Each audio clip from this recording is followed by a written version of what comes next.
Azerbaijan সাবেক Soviet ইউনিয়নের একটি দেশ। রাশিয়া, জর্জিয়া, আর্মেনিয়া, ইরান এবং ক্যাসপিয়ান সাগর দিয়ে ঘেরা প্রায় ৮৭,০০০ বর্গ কিলোমিটারের মনোমুগ্ধকর দেশ আজারবাইজান।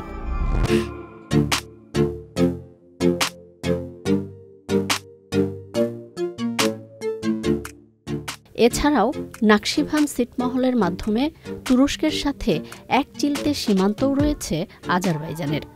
১৯৯১ সালে স্বাধীনতা অর্জন করা দেশটির ডাকনাম দ্য ল্যান্ড অফ ফায়ার।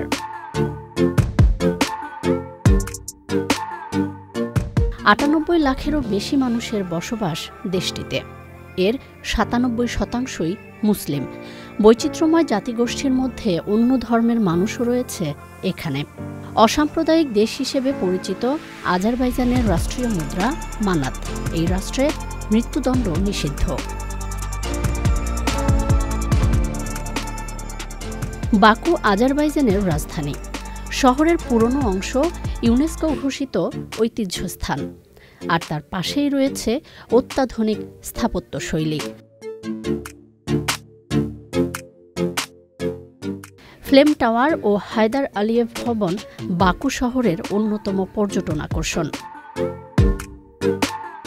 সমৃদ্ধ ইতিহাস, ঐতিহ্য, বৈচিত্র্যময় জলবায়ু, প্রাকৃতিক সৌন্দর্যের কারণে প্রচুর পর্যটক আসেন এখানে।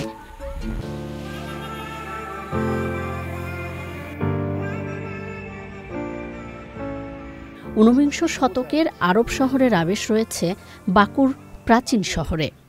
মসজিদ, জাদুঘর সহ বিভিন্ন ঐতিহ্যবাহী স্থাপনাও রয়েছে পুরনো শহর জুড়ে।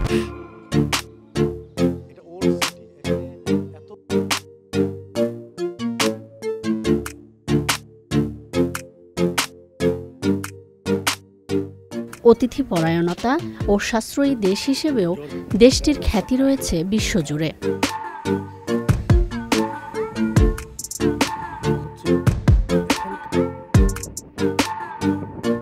ইউরেশীয় দেশ হিসেবে কৌশলগত অবস্থান, তেল ও গ্যাস সমৃদ্ধ খনিজ সম্পদের কারণে বিশ্ব অর্থনীতিতে গুরুত্বপূর্ণ অংশীদার করে তুলেছে আজারবাইজানকে। বৈশ্বিক জলবায়ু শীর্ষ সম্মেলন কনফারেন্স অব পার্টিজ বা COP29 অনুষ্ঠিত হবে বৈচিত্র্যময় দেশ বাকু শহরে।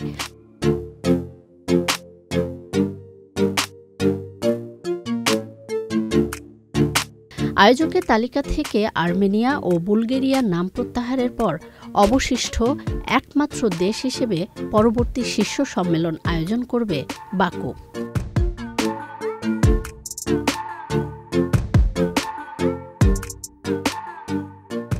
যদিও দেশটির বাজেটের ৬০% আসে খনিজ সম্পদ থেকে, আর এ নিয়ে অনেক বিতর্ক থাকলেও জীবাশ্ম জ্বালানি বা ফসিল ফুয়েলসের উৎপাদন নিয়ন্ত্রণে আনার লক্ষ্যে COP29 আয়োজন সফলভাবেই করবে বলে প্রত্যাশা অংশী দেশগুলোর।